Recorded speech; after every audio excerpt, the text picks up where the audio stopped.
Basically, I think there's more opportunity if you are your own business owner. And you can still do your job and you can still, have all the facts and you can still be right, but that doesn't, give you the permission to just run over somebody just because you're right. I think we got to the point where he says, like, just I think you should just do it.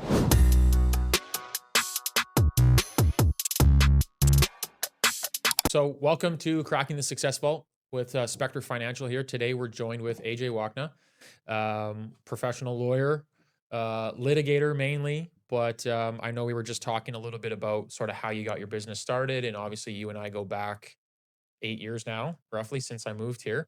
And we're going to get into that. But tell us a little bit about yourself. Where did you grow up? Um, how did you get into law? Why did you want to get into law? We'll start there.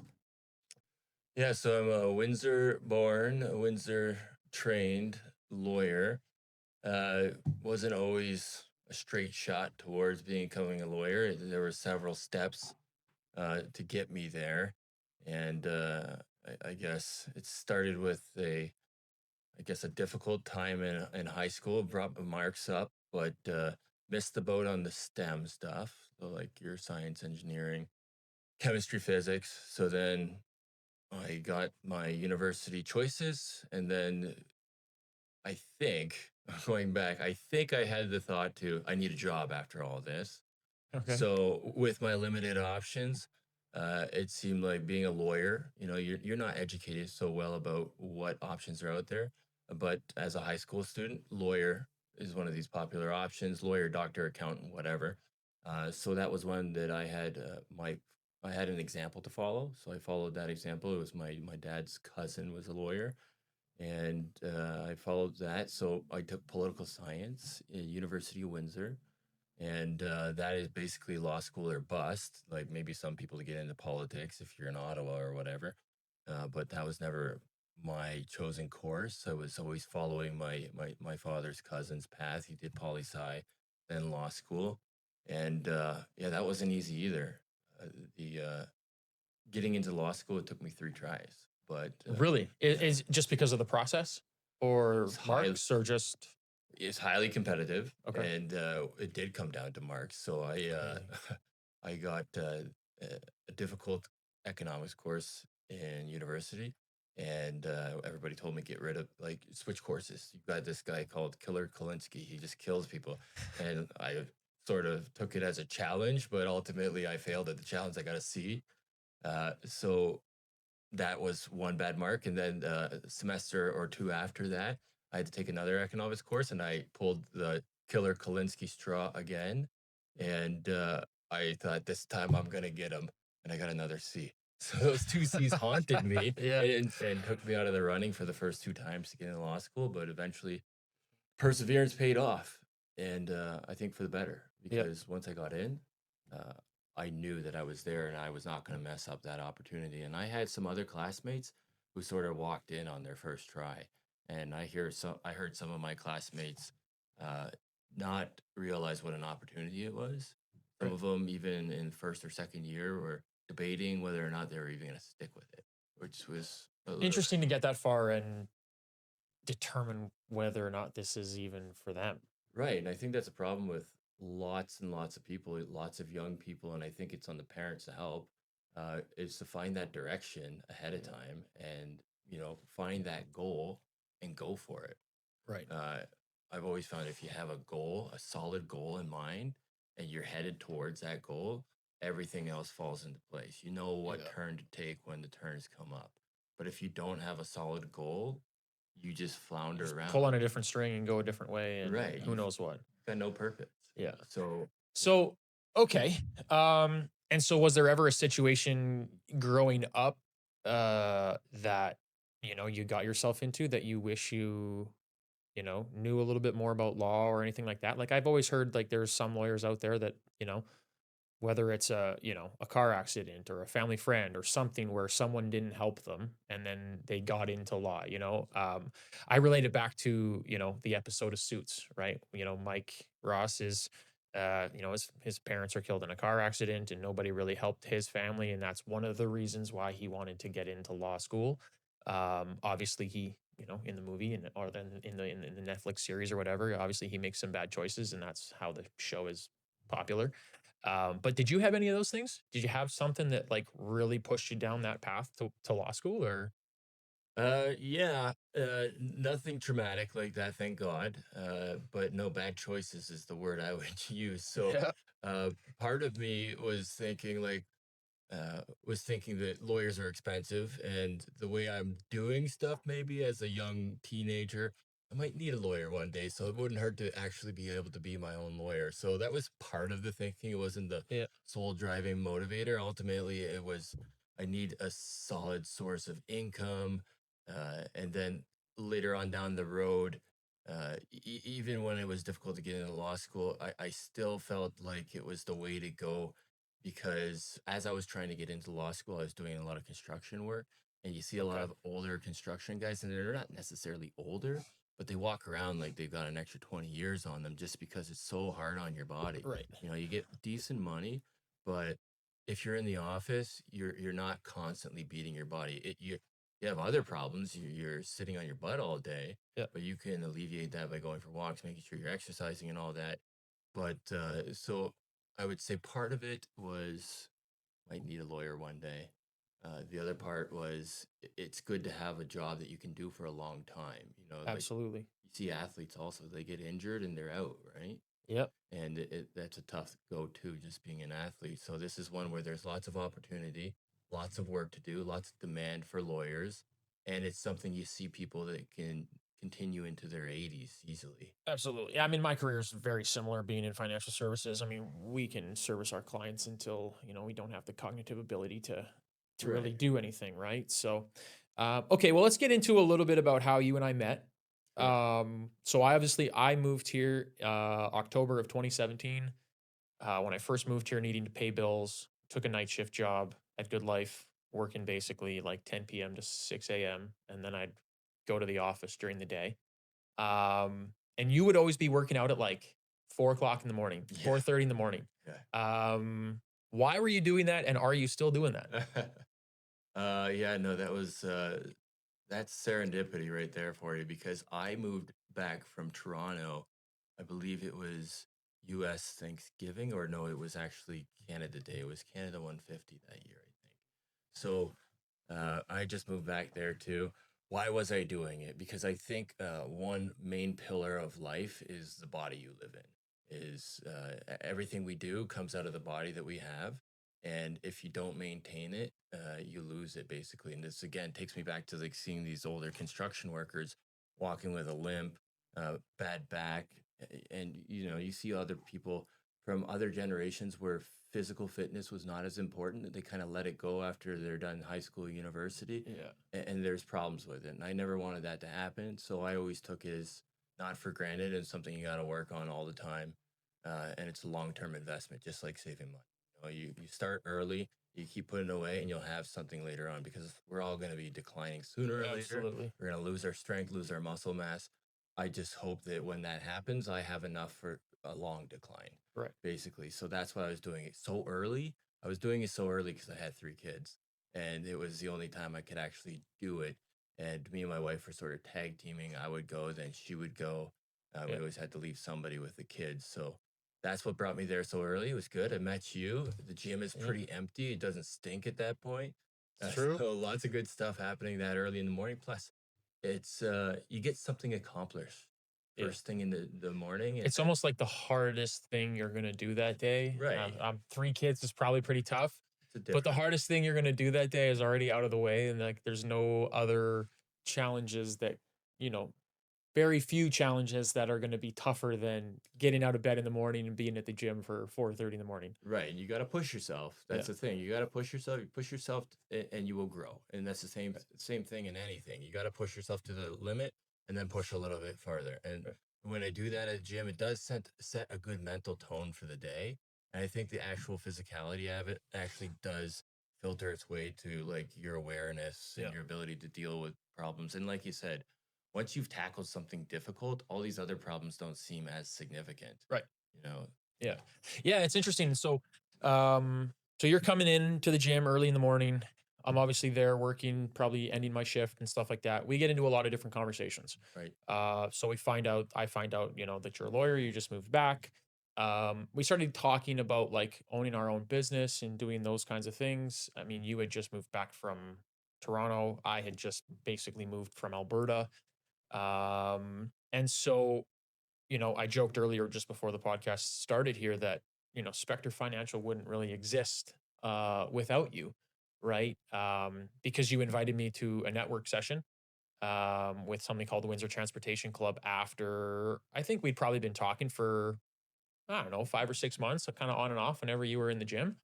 Um, and you didn't really quite have the business at that point in time. You were kind of considering, do I Right. start it? You were incorporated, but like, do I do this by myself? What were some of the decisions that made you want to do it by yourself? That made you want to start Wachna Law? Um, what what were the decisions there when moving back from Toronto and then you and I started having conversations about, being your own boss? Yeah, I remember those days. You always had some. You were always reading some book. It Yeah. was like a self improvement book, which I was already into also. So we always chatted about what you were reading, and we talked about you were already working as a financial advisor, so you had your own thing going Yeah. at a different in a different area. Yeah. Uh, so we were both sort of the same mind, except for I think you were actually down the path farther than I was already. And I remember those conversations, and I remember one time or another when we were talking, and the topic came up of whether or not to start it. And I still remember you wearing your black frame glasses, and you said, "Just do it, man. Just do it." And I think that might have been the straw or the last little push that got the rock rolling on that was just uh, you've got somebody like in you who I see every morning, and we're like checking in with each other Yeah. every morning just to see like what's going on, what's like going on with the business, how are things going. And at that point, there was a lot of talk about doing my own thing, and then we got to the point where he says like, just I think you should just do it. Hmm. And, like I think the tone was sort of like, what are you waiting for? Sort of thing. Uh, Not in a patronizing way, but in an encouraging kind of way. And after that, I'm seeing you every morning, and I don't have a good reason why I'm not doing it anymore. So I better freaking do it already. Yeah. So I think that probably got the ball rolling more than anything. There was always the idea to do it. There's always the idea to be your own boss. Of course, being your own boss comes with rights and comes More with challenges and responsibilities. yeah. Right. So what led me to going there? I'll tell you, it was there's many things going on. So when I was working for the firm in Toronto, and this is just how it goes. It's not a complaint, but you see how much money you generate, and then you also see how much money you're taking home. Yeah. And when you see that most of it, more than 65% of it, is going elsewhere other than you, it kind of leaves a bad taste in your mouth, and maybe some of it's born of ignorance. Maybe I don't know all the operating stuff, but Right. that's one of the things, you want to take home more of your money. You want to be more of your own boss. You want to make your own schedule. Lawyers have tough schedules. Lawyers, Yeah. especially the downtown Toronto lawyers, they got to grind. Billable hours is the name of the game. Uh, if you're doing a lot of work, you could be billing like 1,700, 1,800 hours a year. But if you want to really grind and compete, I say compete. We Yeah. don't actually have a chart, but there is a chart you can There's a find. chart. Yeah. You're going to be at like over 2,000 hours, and that's like early morning, late nights, all the time, and throwing Hmm. a long trial in there too. Yeah. So And you don't have any time for family time. You don't have any time for other things that may be important right, when you're going through that grind. right, and the family time is like I said, the physical health is a pillar, but the family might be the sole greatest center pillar. Right. Uh, your kids are only young once. Yeah. It goes by so fast. Um, that's what all of my good mentors have told me, and it's bearing itself out to be true. So you don't want to miss that. So Yeah. when I was younger, doing over 2,000 hours in a year, my kids were babies. I was missing their sleep time basically. But now that they're older, we've got sports, we've got other extracurriculars, just hanging out, doing activities with the kids. You don't Yeah. want to miss that. And I don't if you're working for an employer that's looking at your hours, says like, going on, like you came into work at 11 today. What happened? You know what I mean? I don't have to worry about that as long as I get my client's work done for them. Right. So uh, I sort of veered a little bit there. I'm not sure what were the decisions that brought me Yeah. to open my own business. It was like the need to balance other things. I Right. would say, and basically, I think there's more opportunity if you are your own business owner. To the sky is the limit, you Yeah. know. So, like, have you been finding that yourself too? Yeah. I mean, I think, it's definitely really tough for me because I think I'm a few years kind of rewound from yourself. I got a 5-month-old at home. And so I am still in that I'm still in that grind mode of I'm missing sleep time and I'm missing certain things. I'm not going to be missing sports or anything like that yet.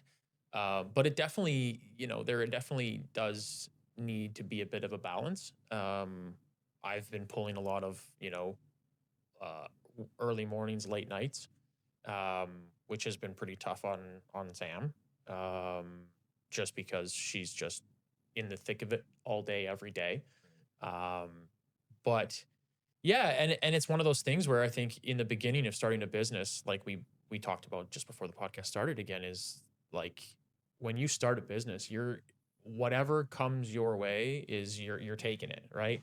Whether it's, clients, for me it's clients that are, $50 TFSAs, it's RESPs with new kids, and then you've also got the big corporate stuff and the things that you like to focus on. But you're doing everything to just keep the business going. And then you get to a place where you say, okay, we still want to do all those things, but we focus more time on certain areas than others. And that's where you need to bring in somebody that, can help. you know, for us, it's bringing in new advisors that can learn the business, that can take care of some clients that, are starting out in life and that are younger, because they don't have the experience to deal with the bigger corporate stuff and estate planning and all of that kind of stuff. Right. So, and that's one thing you mentioned earlier, which is you do litigation, mainly transportation, accidents, etc. Um, but I'm assuming you've taken other things as well just to make sure that you're always staying in business and always staying profitable. Yeah, definitely. And we're living in a great age for doing that right now. So when I first started, so you find your comfort zone, right? And then if you're stepping out of your comfort zone, you're in for a lot of pain. And that's sort of what I had to do when I left my Toronto firm and opened up my own firm. I had to get into the uncomfortable zone of learning new law that I have not been just rinse and repeat for years and years. Uh, but there's a good part about that too, because it makes your thinking more dynamic too. Right. So it's super painful. It's definitely learning basically a new skill all over, and there's a lot of trial and error and a lot of failure along the way. So that sucks, but you come out on top, stronger and more dynamic. Again, you can respond to out of the box situations easier once you've had to develop a method of responding to unusual circumstances. Right. But there's a lot of research, a lot of legwork, a lot of non-billable time to figure these things out. But like I said, we're in a great day and age for doing these new things nowadays with the available technology. And Yeah. I'm obviously referring to AI. It can't do everything for you, and you have to always be watching it. But just the sheer ability to review like hundreds of pages of documents and find excerpts that get exactly what you need, and then you go read these sources and make sure they say what they're supposed to say, they're in the right context, and nobody has since came around and said no, that's wrong and here's why. Right. But it still like saves you like mounds and mounds of time. Yeah. So just being able to do that. You also mentioned that, sort of bring it back to something that you mentioned earlier about Sam having a lot of the pressure, uh, basically rearing the child while you were trying to Yeah. get the engine going on your business. I think one of the decisions to open my own business was because I had a good partner like that. You've obviously chosen a good partner in Sam. You guys think a lot. As far as I can see, like on the big points, you guys have consensus, which is that's the Hmm. most important part. you guys are going through a challenging time with a young one right now, but since you guys are on the same page on fundamental issues, that makes a huge difference. So just having that consensus with the right partner, you have to have that. It's otherwise you have someone fighting against you, I think. Right. I haven't had to deal with that, but that's kind of what it looks like to me. And I've seen it in others where it's like you're instead of support, you're getting someone creating resistance. Right. So having the right partner for just frame of mind is great, but also in my case, I got lucky too. So the stars sort of aligned for our return to Windsor from Toronto, in that my wife was able to get a decent job that was going to pay out decently. Uh, because I knew when I was opening my own business, I was not going to be raking in big time Right. bucks right away. Right. So that's the other part. Is like picking your partner carefully. I think is important, and making sure at the time when you're trying to do something like open a business that that partner's on board and is mentally supportive, but also it helps if there's financial support Yeah, there too. absolutely. You know Yeah. what I mean? Because the bills are coming in. Yeah. Yeah. Yeah, I think I mean I appreciate that. I think Sam and I are very similar to that. I think we definitely agree on the big things. Obviously, and I know that as an entrepreneurial person, I can be a little bit selfish. So trying to do too much or saying yes to all these things and not giving enough time at home, which I'm starting to learn, I'm starting to figure out. You know, I can't just keep saying yes to everything, right? Family time is important.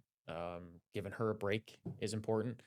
But yeah, she's fantastic, and that's one thing I learned early on in my career was that not only do you have to have a good business idea and you have to be able to generate income and you have to be able to do all these things, but you can't be fighting the outside world and at the same time fighting the inside world, Right. right? You have to have that spouse that's extremely supportive, um, because it's hard enough as an entrepreneurial person to go out and generate business and network and cold call and close deals and do paperwork and all that stuff that has to be done, whether pay employees, whatever, and then go home and have arguments about what's important, what's not important, right? So yeah, I think I've been very lucky as well. Obviously I know Elena's super supportive. And so what do you think, let's change gears a little bit. You mentioned a couple mentors. Mhm. So what do you think are a couple lessons that those mentors have taught you over the course of your career that have really helped uh, in shaping your career as a lawyer? Were there any specific things that stand out that made you who you are, that made you the successful as you are? Anything like that that comes to mind? Yeah, I can't overemphasize how important having good mentors is. Mentors with extremely high buy-in to your success. Um, I'm extremely grateful for. I've had a number of mentors to varying degrees, and they're just completely unselfish in how they want to see you succeed. Sometimes their success is somewhat tied to your success. Uh, so maybe it's not 100% selfless, but I feel like it is. I think, you know what I mean? Like on its surface, it looks like, oh, okay, you do well for them, then they do well. So on its surface, it looks like, oh, no, they're just looking out for themselves. But I don't think so. I think the sheer amount of hours, and I'm talking hours and hours and hours, that my mentors have put into just bettering what I can do, uh, both professionally and personally too, is just completely selfless. So when I started off, you start off as a lawyer as an articling student, so it's like an Okay. apprenticeship basically. And there's a principal. So my first principal was Lauren Bloom. She was a Bay Street lawyer, and I can't tell you how many hours I sat in her office chair just learning stuff. You know, you go to law school for 3 years, and you just end up spending like as Yeah. much time learning anyway. Um, so specific to Lauren, there was just so many things, but overall, I think it's keep fighting, keep looking. If you don't have the answer that you want yet, if you're not winning yet, you're not done looking yet, basically. Right. Um, we had one of the principals of my law firm, Jamie Dunn. He's originally from Windsor. Uh, he had a good way of relating to clients, relating to the court, and if something was right but it didn't look or feel right, then it wasn't right. That's Mhm. something I took away from that. So that could be in the way you present your case to the court. It could be in the way you present just a single time entry on your bill. So it's important not only just to be technically right, but to sort of have the what's the word I'm looking for? It needs to appear on first glance, Right. like someone's knee jerk reaction should be that seems right, without Makes looking yeah. into the details. And then I've got a third mentor. He was a trial lawyer from California, and I the number of things that I've learned from him. Uh, I still pick up the phone. I haven't seen the guy in like 3 years probably, but I still pick up the phone and I'll have an hour conversation. Could be something personal about how to like what's the right balance for family time versus work time, or what I need to do in a specific evidence situation for Mhm. a case that I'm going ahead with. Um, think the biggest lesson from him is about how people think. And this is sort of tied into what Jamie taught me. And this mentor I'm talking about now, his name's Guy Sanders. Um, he was a trial lawyer in California. And what's different in California than in Ontario is after a trial, you get to talk to the jury. You get to Hmm. understand what their thinking was, Interesting. why they went a certain way. And in my field, uh, there's a lot of emphasis on being legally correct. But when you're dealing with jurors, um, you're dealing with people who form their initial first impression very quickly. And it's sad to say, but it comes down to do they like the client? Do they like the lawyers? Mm. Is there something else that they don't like?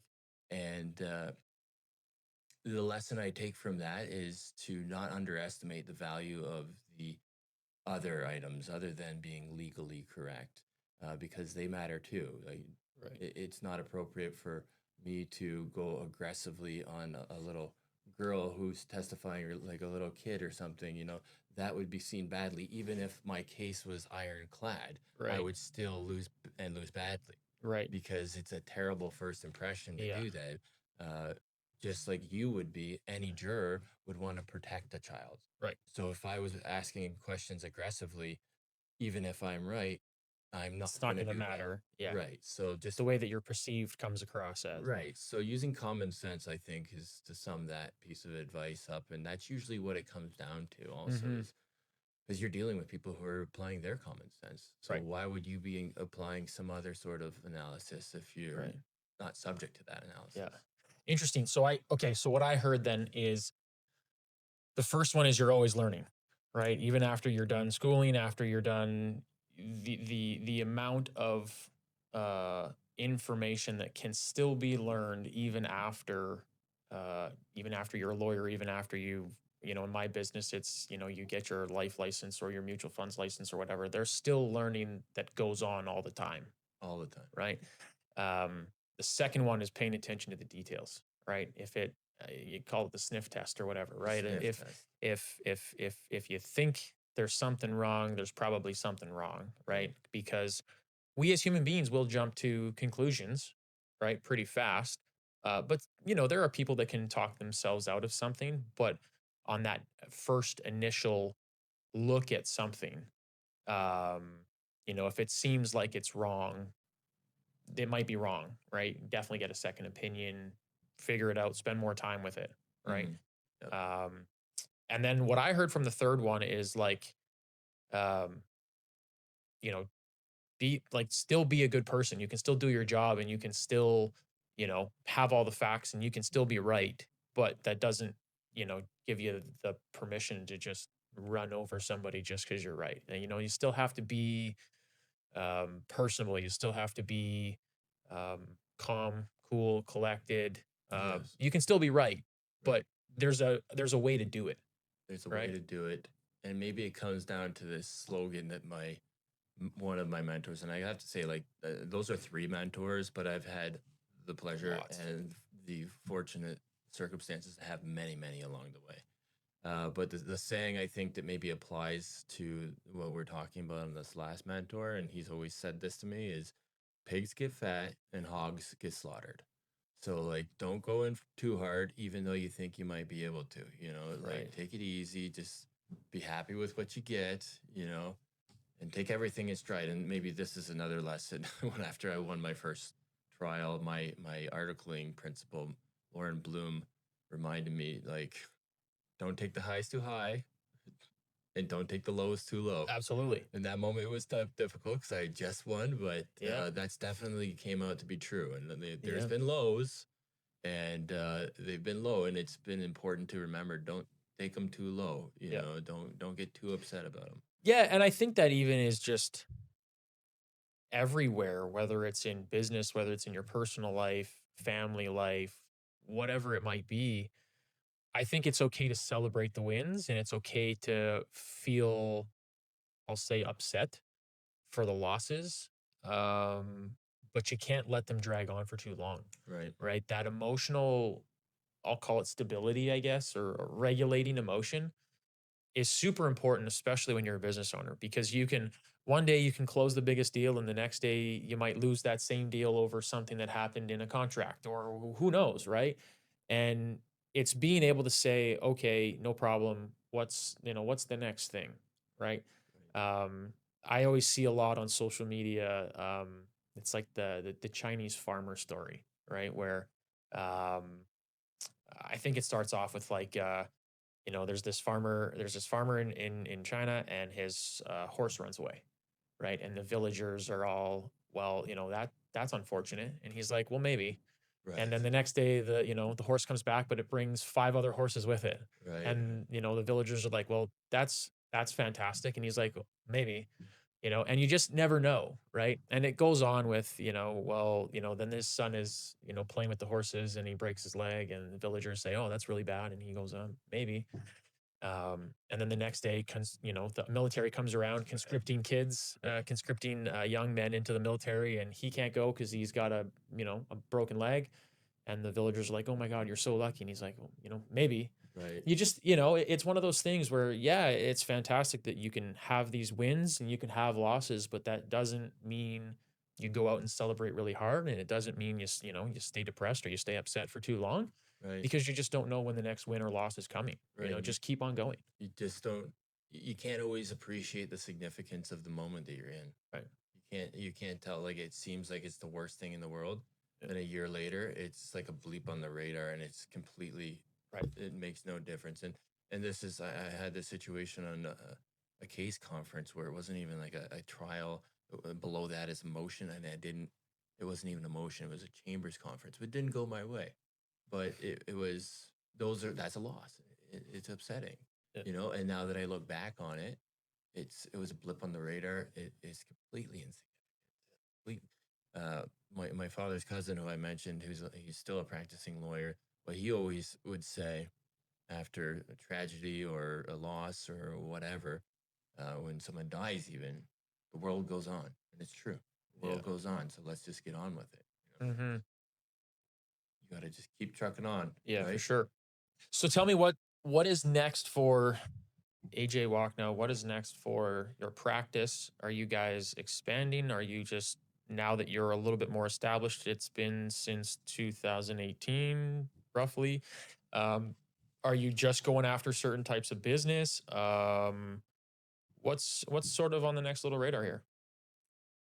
Well, we had a decent year this year, and in terms of personnel, we've reorganized also. So, and then what we're going to be focusing on is also changed a little bit too. So, uh, the year's been okay. So the extra profits are going to be reinvested to getting a little bit more business in the personal injury field. Okay. So this is what I've been doing since before I was even a lawyer. Before I was a lawyer, I was a law clerk, so I was like a lawyer's helper basically, and we were doing personal injury. So that's slip and falls, car accidents, and claims that you would bring from that. So we either be defending those or we would be prosecuting those. So that is one of those things that does not take much adjusting for me at all. I just adjust as the law changes, and it Right. changes very incrementally. So Yeah. that's very easy. and that's very comfortable for me. So we'll be doing more of that. We're going to be continuing doing litigation for lenders. We're going to be continuing in Mm, the mortgage enforcement business. okay. This is like where people are not paying their mortgages, basically, and we're Okay. going to enforce the mortgage. Other commercial litigation will continue, but fortunately, we're in a little bit of a position where we can say no to business at this point, which is good. Uh, it's good for the clients too, I think. Some people will come to me with cases like, I've lost this amount of money, and I'm able to tell them, like, look, I would love to take your money, but at the same time, I want to deliver some sort of a positive result for you. And that's got to include, like, how much are you going to spend on me versus how much are you standing to gain here. Right. So, uh, I spend more time trying to convince clients not to hire me at this point Hmm. than I did before. Uh, you know, many people come and they feel aggrieved, they feel emotional about it, and they always say money's not an issue. It's always an issue. It just depends on when it's going to be. Right. So we'll be a little bit more stringent on what cases we'll take. We just won't take them, Right. and that'll be that. Even if people are sure that the money is not an issue. Hmm. And then in terms of the reorganization of the people, so I've had a team of remote workers working for me. Everybody's remote, but we are using them less and less. So we're trying to keep our overhead down as much as possible and trying to keep my eye on more aspects of the case as I can. Okay. So we're leveraging AI technology to help with these types of things, and this could be something as simple as like I need to draft like 40 letters and here's the list of people they need to go to. This is something I used to have to pay a law clerk to do each one of these letters. It might Right. take her 6 minutes. It might take her a half an hour, even an hour for each one. But when that list and the number of letters goes up, your costs go up as Right. well, and the costs of the client go up as well. So AI can just handle that immediately. Right. And like we invested in the right AI there, Hmm. and it's just way better. We don't have the spelling errors, way quicker. Yep. And not that any of my staff have ever complained about having too much work. They get Right. paid more when they work more, so they're happy to have the work.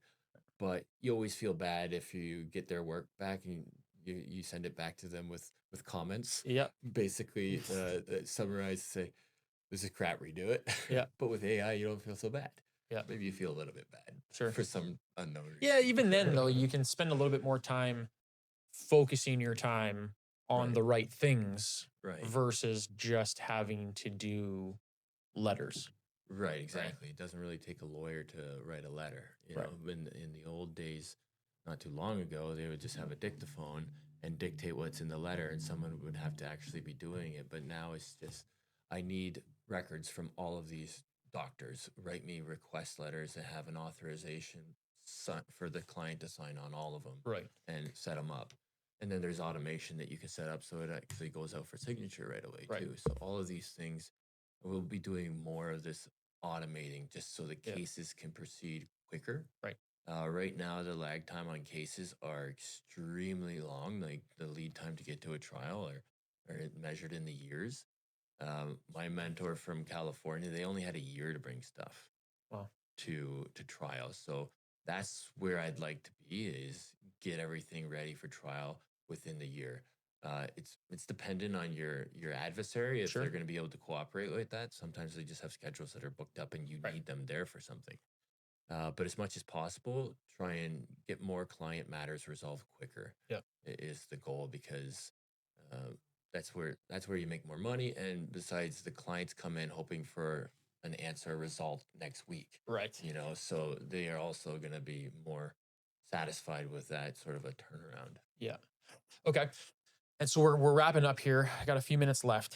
I got a couple questions for you though. One, you mentioned early on about not getting into law school a couple times and how perseverance for wanting to get into law school helped you, whereas others maybe it kind of hindered them getting in on the first time, thinking it was going to be easy. What are some qualities like perseverance that maybe you learned as a kid or you learned as a parent that you feel make you a really good lawyer? Is it something you might have learned through sports? Is it something, I mean, I have a lot of those qualities myself, not giving up, all that kind of stuff. I learned from swimming. I learned a lesson from my dad. I learned a lot from just competitive sports. But um, what other qualities do you think you learned growing up that make you really good at what you do? Well, I don't know if I'd say I'm really good at what I do, but I try my best. I would say presentation, and the letters you write, the way you speak, uh, just keeping in mind that somebody else is trying to understand your message, and you want to make it as resistance free as possible. I'd say I took this from Ukrainian dancing. I was Okay. in Ukrainian dancing. This is where I met my wife, actually. But we were always practicing dances leading to a performance on stage where you hope that the audience would sort of lose themselves in the performance and they wouldn't be like, well, what's that? What are they doing there? You want to make it look as perfect as possible so that the people who are your audience are just in it and just like living the experience. Right. It's easier with Ukrainian dancing because you have like great music, people moving around, doing these acrobatic dance moves, and many people coordinating things together with these beautiful colors. So it is a little bit more mesmerizing. Yeah. But you can also do it in the way you speak, in the way you write, in the way you present in court too. And I think it's really important that you do so because you are trying to get a message across. And I take my lesson on this from William Zinsser. He wrote a book on writing well. I believe he was a Princeton English professor. But basically, you want to cut out everything that's not doing necessary work to Hmm. begin with, so you're more concise. Uh, and once you get there, people aren't thinking about why would you put this extra word in there? Or if you use the wrong word, people are thinking, oh, he said that wrong. And this all creates resistance, I think, in the mind of your audience.